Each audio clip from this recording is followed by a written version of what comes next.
Hi and welcome. My name's Sam and I'm a physiotherapist in the Sheffield Teaching Hospitals.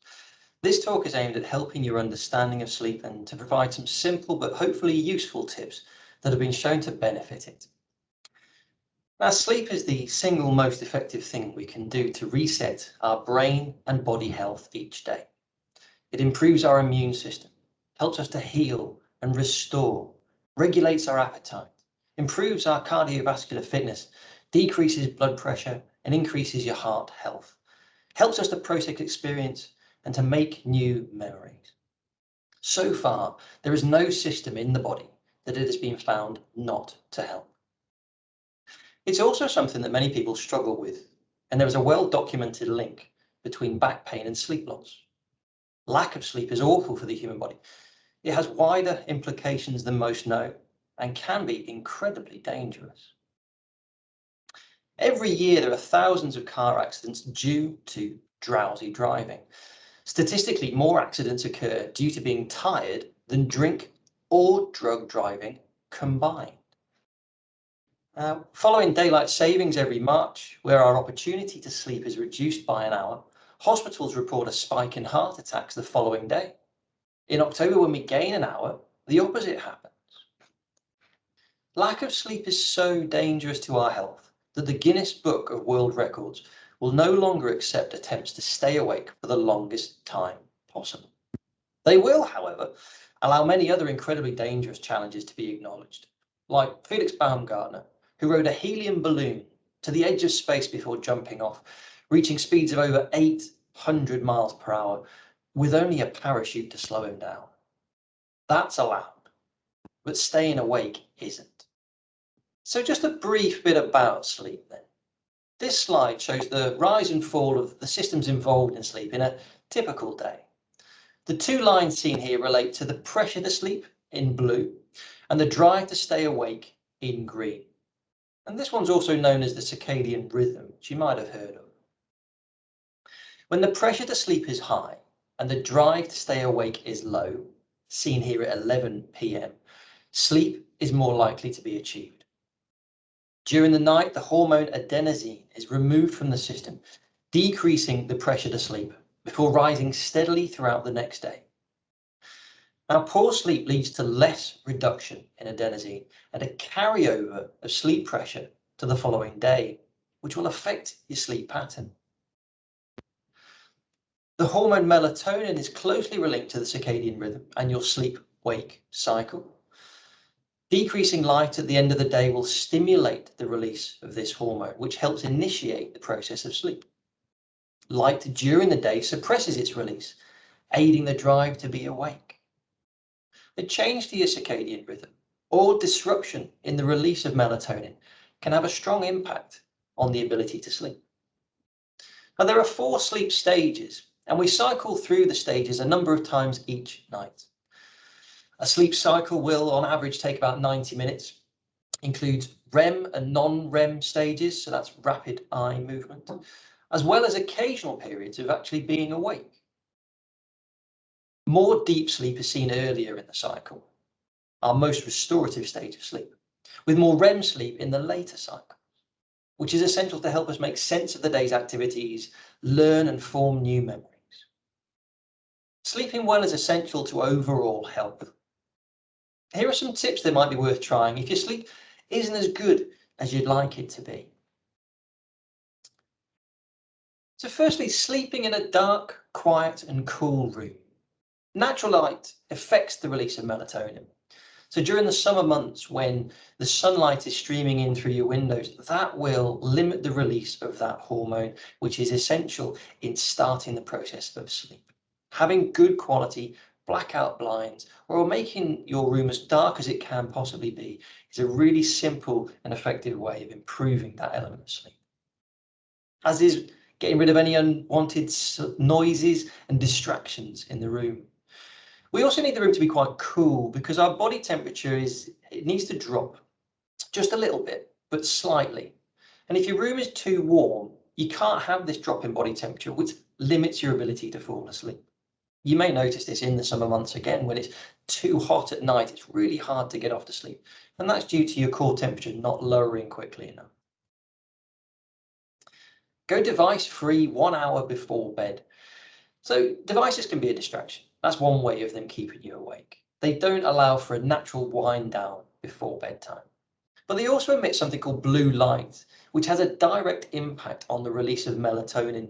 And as we found out, less melatonin means less drive to sleep. Making the bedroom a place where you sleep and sleep only. You're not going there to watch TV, to work, do the ironing or other chores. It's only the sleep. This will help to create a calm environment and the expectation it's time to start winding down for sleep. And that can be really beneficial as a habit for your brain to have. Napping wisely. So when you are really tired, it can feel the right thing to do to nap when you need to. And that's absolutely fine. But the later on you do it, for example, after 3, the more likely it is to have a negative impact on your ability to get to sleep in the evening. So by all means nap, but try and make them earlier in the day if you possibly can. If you're in bed trying to get to sleep and you can't go off to sleep, use a 20-minute rule. After 20 minutes, aim to get up and do a relaxing activity. The anxiety that builds up around not being able to get to sleep can actually make it harder to get to sleep. When we're anxious, we release a hormone called cortisol, and this counteracts the activity of melatonin. So the more frustrated or annoyed or anxious you get about not being able to sleep, the less likely it is you are to go to sleep. So give it 20 minutes. Get up and do something simple and easy that doesn't stimulate yourself too much, and then try going back to sleep. Keeping a consistent bedtime and wake time, although incredibly difficult, is actually seen as one of the most beneficial things that you can do to improve your sleep. We're all used to having an alarm in the morning, but what about having an alarm in the evening? Something that says, I'm going to go to bed now. Might not be completely tired and ready, but I'm going to give myself this opportunity to go to bed. And the more regularly you do that, the more of a habit it becomes, and then it can be very beneficial for you. Not going to bed too hungry or too full, not going to bed in a way that means that you might have to get up and go to the toilet during the night. All these things can stop the ability to sleep or wake you unnecessarily. Finishing exercise 3 hours before bedtime. Now, when you exercise, your core temperature rises. Natural. Nothing to worry about there at all. But as mentioned earlier, we want the core temperature to lower to allow us to go to sleep. So if you've done exercise and it's your bedtime within or less than 3 hours, you might find it's a struggle to get off to sleep because your core temperature won't come down as quickly as you might like it to. No alcohol or nicotine, 3 to 6 hours before bed. So alcohol can sometimes be used to help with sleep. People find that it can be beneficial, but larger quantities of it actually inhibit your ability to sleep. You get poor quality sleep. It's more of a sedation rather than actual sleep. And it massively impacts on your ability to access REM sleep, which, if you remember, is where we make sense of the day's activities. We learn from the experiences and we create new memories. Nicotine's a stimulant. If you're smoking before bed, you're stimulating your body to be awake, which is obviously not going to help with sleep. There's also an element of, if you're waking in the morning early, it might be because you're having withdrawal symptoms from the nicotine, and that's partly to do with waking you up.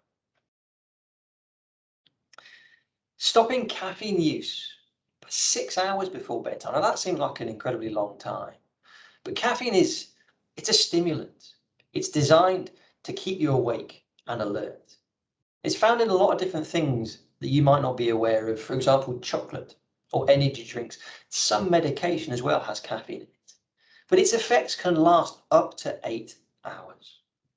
So if you're having a cup of coffee in the evening at 7 o'clock, and then you're struggling to get to sleep at 10 o'clock, maybe you could consider changing that routine. Could you have a drink of a different kind instead of a cup of coffee? Decaffeinated versions, they still have caffeine in them. So just be a little cautious about how you use them. One of the things that we often get told about is that when people do wake up during the night, they find it hard to get back off to sleep because of a busy mind. So what can you do about that? Well, one of the easiest things to do is actually to have a way to relax yourself.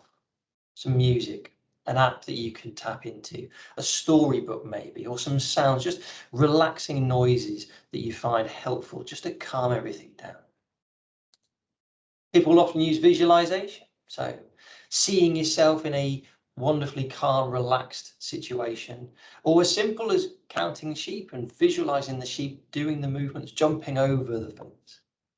That is just a distraction, and it can be useful to allow you to drift off to sleep. A little different, but allocating yourself some time before you go to sleep to think about the challenges that you're facing, to spend time worrying, but to have a limit to that. After the time that you've allocated, you're not going to worry about it anymore. You're going to put it to one side and try and get off to sleep. People also find mindfulness very useful in times like this. That ability to bring attention and notice what's going on for you in the here and now, not allowing those thoughts to drift into the past or worries about the future. Being lost in our thoughts is an incredibly difficult place to be when you're trying to get off to sleep.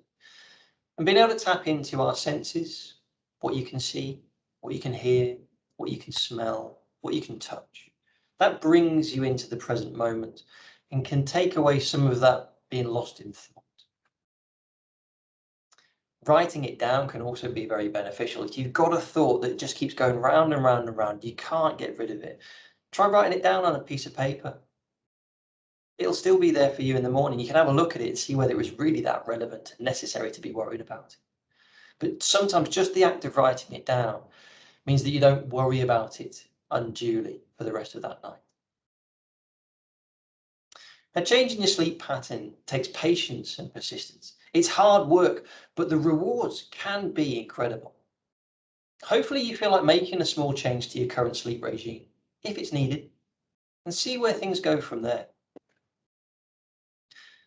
There's a couple of different mobile apps that we found along the way that could be useful for you. Another resource to tap into. These are free, worth looking into, see if they're of any benefit to you.